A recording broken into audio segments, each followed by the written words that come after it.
Hello, faith leaders, and welcome to Breaktime. We're going to take a break from going into Proverbs this week, and we're going to take a look at this week is called Holy Week. This is the week, Passion Week.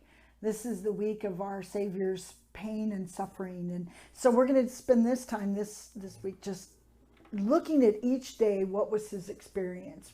What was going on this day? So this is Monday.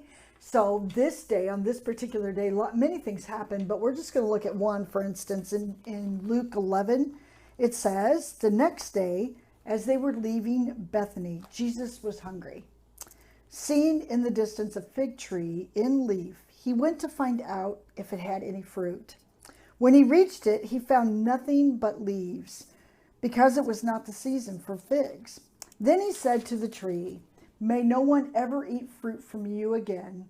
And his disciples heard him say that. So this is called the cursing of the fig tree. And it's amazing to me that first of all, we see Jesus was hungry.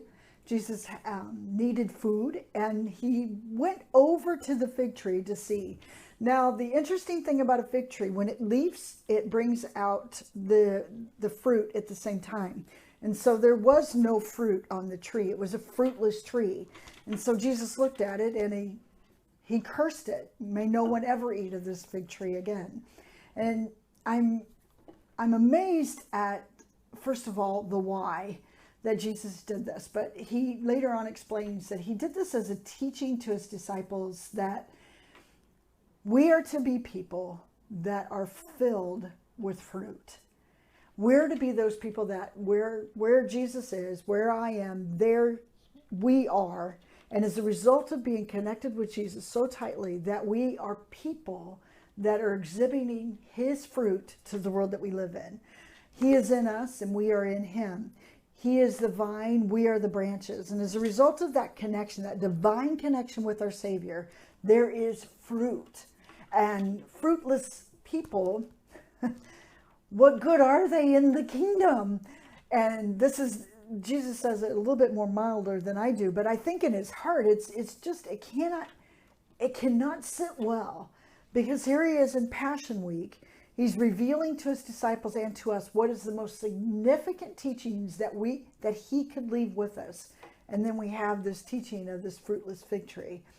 So friends, faith leaders, in your workplaces, in your homes, wherever the Lord finds you, that is your place to be so connected with him that you are filled with fruit.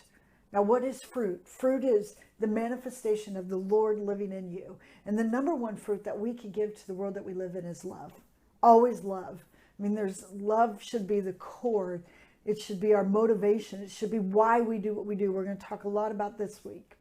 So God bless you as you walk through this Passion Week. I'm praying that your mind and your heart is going to be absorbed in the teaching, allowing the Spirit and his presence to lead you throughout this week. Have a blessed day.